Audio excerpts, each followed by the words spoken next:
broad sense.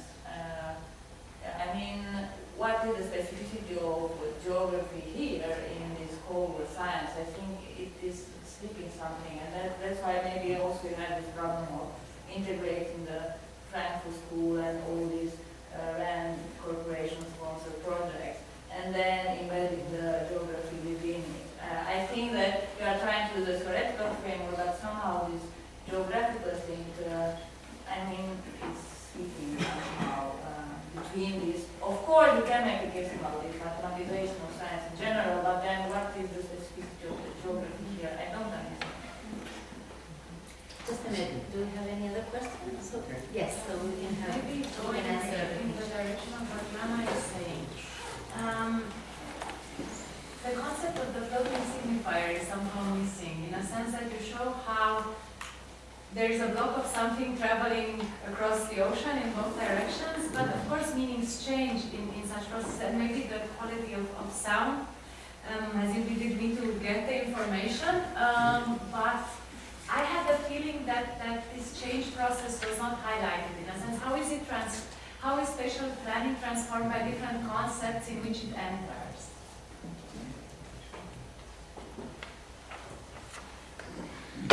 Anybody else?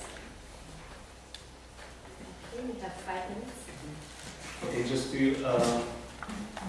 a question back. What do you mean by, what was the specificity of geography? What was the role of geography?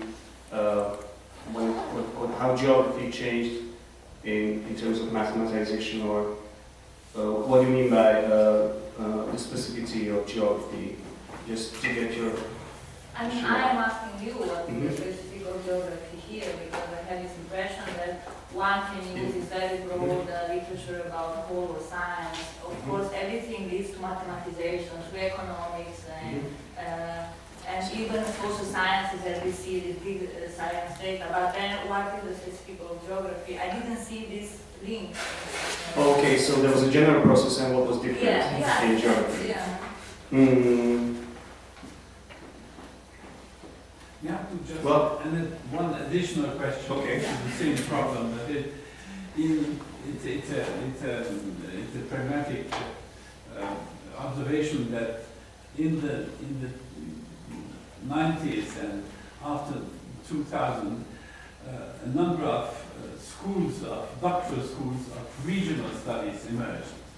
These regional studies schools were successors of the earlier regional geography, or I mean, what was the status of this set of regional doctoral schools within the framework of the geographic studies? So what's the connection between the two? Maybe the other thing.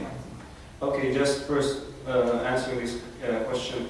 Yes, like regional science was not really developed by geographers, but it was more econocentric and done by economists, and trying to produce a sort of interdisciplinary discipline. But it was typically a kind of interdisciplinary Cold War discipline in the way that you needed mathematized models and all that. And they were the ones who tried to bring in heavily like these more mathematized theories of spatial planning.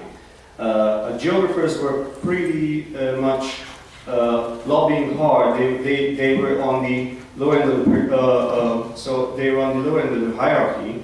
In the case of in the continent, so it differs, and talking about specificity, it differs on where you look at. So there are also geographical specificities in this, not only what was different in geography.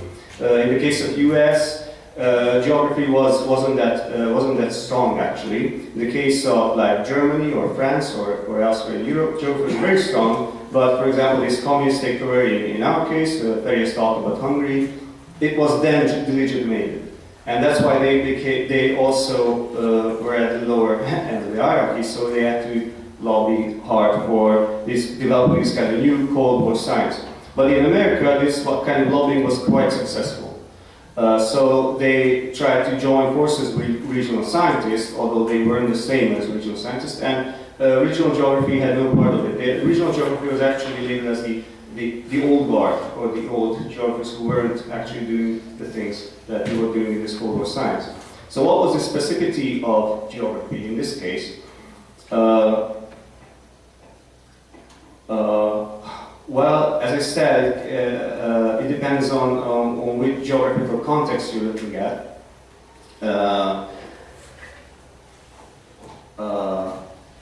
It's interesting that later on, geography was more used as a critique against these, neoclassical economies that location matters and all that. And at this time, they were heavily inclined to copy. So that's why we could see that this main trend was so, heavy in geography. That there was a heavy kind of copying, but these kind of spatial theories were only used in planning infrastructures and highways and all that. Were used in geography, and also like behavioral sciences were also copied by geographers. But later on, I guess they were developed in different ways.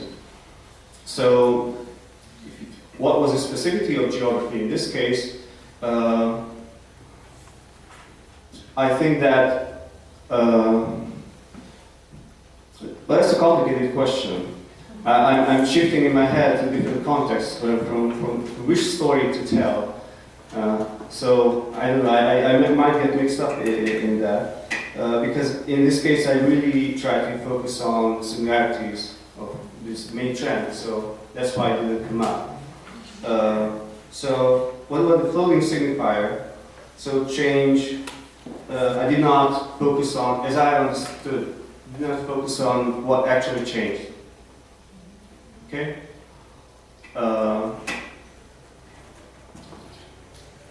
Well,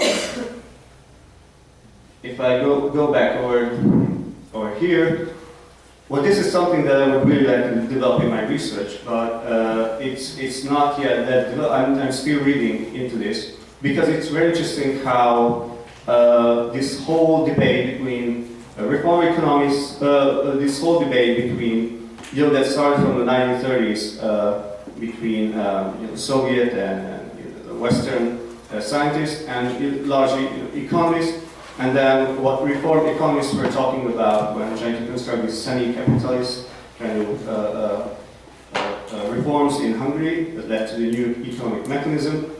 How it affected these theories. Many of these theories were adapted into market economy. So, but nevertheless, these theories could easily be used for a top-down kind of planning, as you could see. So they could easily be muted, but they also changed.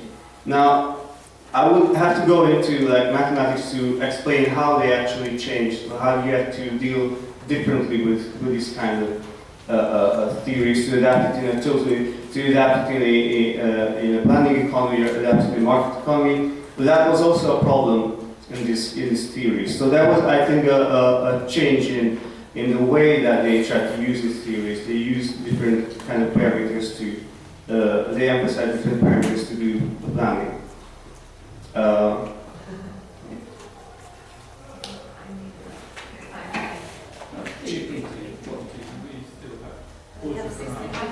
Okay. Yeah. It depends on, of course, mathematization, but it depends what you mathematize, because this automatically modulates the mathematics behind it. So in a sense, I assume the dialectics is there between what you can represent and what is being represented.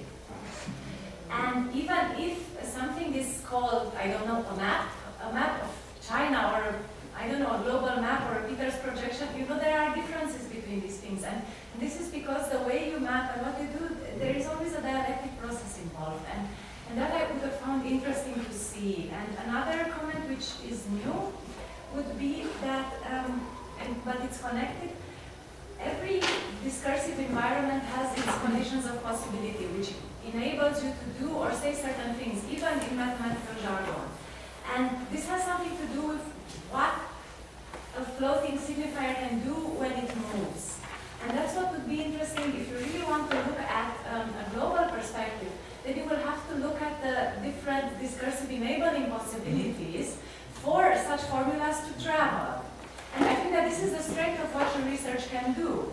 And of course, I mean, it doesn't mean you have to do it now, but I'm saying that maybe think about these concepts and how travel changes. Yeah, actually that's precisely what I'm going to look at. But in order to do that, you have to be very careful when looking at these theories and under delicacy. So that's what I haven't yet read in the paper. But it's exactly the kind of dialectics that we're talking about, what we like to show. Yeah, I just want to show a grand picture of the whole process, and let's see on a map, for example, this kind of network that I've been looking on. So you're totally right, I think. So I'm sorry that I couldn't go into details in this case. Well done. Thank you very much.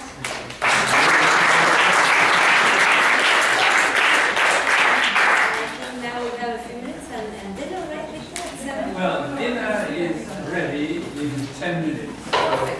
It's here. Remember? It's here. Well, I can show you the way, but you will find your way.